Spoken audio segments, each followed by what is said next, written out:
Today I wanted to have a look at the physical body, because one thing that we do in kinesiology that's a little bit different is that we don't actually just look at the pain that we're experiencing physically in isolation, because the body doesn't work in isolation. Our arms don't move without about five at least different muscles contracting and releasing, and that's how we move our arm. But we know it's much more than that, because we have indicators that are going to our brain to tell us to move our arms.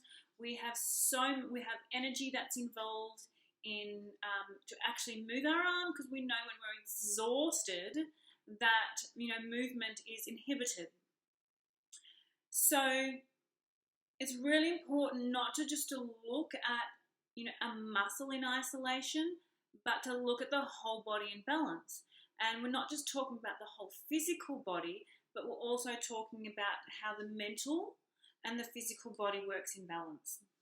So as a kinesiologist, I mainly work with mental health, but of course, as I've just said, mental health and physical health really goes hand in hand, especially when we're working with sports people and high-level business people and entrepreneurs, because our body is a really amazing indicator of what is happening mentally. We are so mentally switched on that sometimes it's really hard to use our emotional guidance system to help us through. Our body helps us by indicating to us through pain, through discomfort, what is actually going on. So we can call it just a secondary guidance system. So today I wanted to have a look at a part of the body that a lot of people have trouble with, and that's the upper trapeze. So the upper trapeze is that top tight muscle that can go up into the neck a little bit. And we always find that this is one of the muscles that can go really quickly when we're sitting at a desk for long periods of time. So all you business owners and entrepreneurs out there, especially the ones that love to achieve high-level influence and high-level results, can find that this muscle gets tight and sore really quickly, especially when we're in those moments of stress, high driving, high achieving zones. Now the reason for this is because the emotion that sits in that muscle is one of recklessness. When we look at recklessness, what we have to have a look at here is things that go along around it. So we look at making decisions too quickly, not having a look at all the facts and all the feelings associated with making a decision, because we know that when making a decision, it doesn't all come from the facts and figures, it doesn't all come from the head, but a lot of it as well comes from the heart space. And I talk to many business owners that go, the logic was there not to do something, but the gut said to do it, and they've gone ahead and done it and made the right move. So it's really important that when we are looking at making decisions, to bring that head and our heart space together and marry them up, and to go, okay, what is the right decision? When we look at recklessness in our decision making, it's because we're making decisions too quickly. We're making decisions under stress, and most of the time we're making decisions based on fear. They're fear-based decisions. We think we should do something. We think this needs to be done this way. We're told to do this. Instead of really, as I said, looking at how you feel about it, the logic in it as well, and really marrying the two up together to make a decision that we know innately feels right for us. The other thing around this as well is it depends on which side of the body is the most painful. Now, it will give us a really good indication on what's going on in our head and where we can start to obtain that balance and therefore the ease in the tension in our muscles. We all have a yin and the yang of our body. The yin and yang is the masculine and feminine energies of our body. Now, the left side of our body is our feminine energy, and the right side of our body is the masculine energy. So what I like to do is, when we're looking at this from a muscular pain perspective, We go the left side of our body, which is the masculine. We're too much in the emotion of it. We're too emotional about the decision. And if it's in the right side of our body, it's we're being too logical about the decision.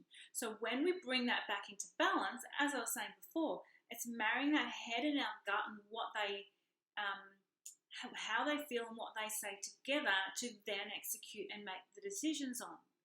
So the left and the right side of our body can give us a really good indicator on what needs to change in here. Do we need to feel into the decision more? Do we need to stop doing and executing and strategizing and really go, okay, does this feel right for me in my business? Does this feel right for me in my path forward?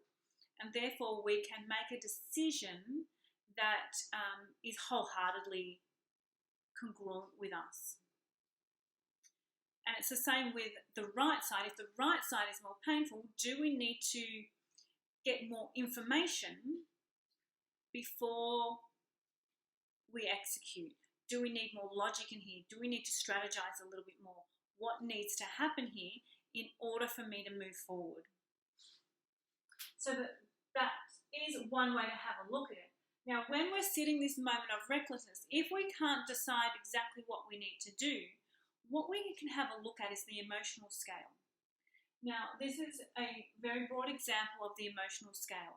The emotional scale at the bottom is fear and grief, all the way up to love, joy, freedom. Now, what a lot of us tend to do when we're scaling up the emotional scale is go straight for love, joy, freedom, which if we are down in recklessness or anger or grief, that jump is too great. There's so much dissonance in between that if we go from here to here, we're more likely to fail than if we go up just one step. It's like climbing a staircase and wanting to jump to the top step and missing the steps in between. Now, most likely, if we try and jump to that top of the stairs, especially if it's like 15 stairs high, that we are going to fall over, we're going to break our leg, we're just not going to reach this, and we're going to land somewhere here anyway. So instead of landing in disappointment, what we can do is go, okay, what is next up the emotional scale, and let's go there. So why the emotional scale works really, really well when we are looking at physical pain is because of the different energy that each emotions hold. When we look at love, joy, freedom, it is a very light energy. It's a very happy, harmonious energy. When we come all the way down to fear and grief, it's a dense energy. And we know that because it consumes so much energy. When we're up in love, joy, freedom, we gain energy. We don't deplete ourselves with energy. So when we look at the denseness of our energy and how much it consumes, it not only takes away the energy from our mental state and our mental clarity, but it also takes away our physical energy. That's why sometimes when you feel depressed and you feel down, you just don't want to move off the couch or even out of bed because you're so physically depleted. So this also starts to work into our muscles, and we know when our muscles start to hurt, when we're in pain, it's the denseness of the energy, it's the denseness of the emotional, mental pain that is preventing that muscle from being able to recover, from being able to come back into balance. So when we look at recklessness, which is roughly about here on the scale, we want to just go maybe 1 or 2 steps up. And it's so much easier to do that, as I said, than taking a jump all the way to love, joy. Because when you're in recklessness, it's almost like a panic mode. It's fear-based. And to come into that, oh my God, I love the world and let's experience the freedom and joy that it has, it just feels so disconnected. So the next step above recklessness is anger. So get angry about your situation is actually a better state for the body and a lighter state for the body than recklessness. Or discouragement, blame, worry, they're all around that vicinity of the area that you can so much more easily jump to than all the way to love. For example, It's so much easier to blame someone else for the state that you're in than to sit in a spot of indecisiveness, reckless decisions, not being able to move forward, feeling stagnant and stuck. That feels easier. It feels lighter already, going, yeah, I can just blame them for the state I'm in. Now, it's not saying that you should stay in that state, but it's working your way up the ladder. So you can do an emotional scale exercise where you can go, okay, I'm in recklessness now. I feel blame is quite an easy place to get to from here. When I'm in blame, what's next? Can I go into worry? How do I move forward from here? Yes, it's their fault, or I feel it's their fault, but let's move up. Let's get into the worry spot instead. Worry instead of recklessness, it feels lighter again. And then you can continue moving up. Now, when we start moving up the ladder, we come out of recklessness, which means we're able to make decisions a little bit better. And that is a better spot to be in than stuck here, making the wrong decisions, moving in the wrong direction, and constantly feeling it physically and energetically, which is draining. It puts you into almost an overwhelmed state. So I hope that has helped you today in understanding more about your body, understanding more about the physical pain, especially in that trapeze area, and how to actually relieve that pain, because moving up that emotional scale will take the pain from that area, because we're moving the energy mentally, therefore we're moving it physically. If this video has helped you, feel free to share with any of your friends that could benefit from this, and please don't forget to like and subscribe so you can receive the rest of the series.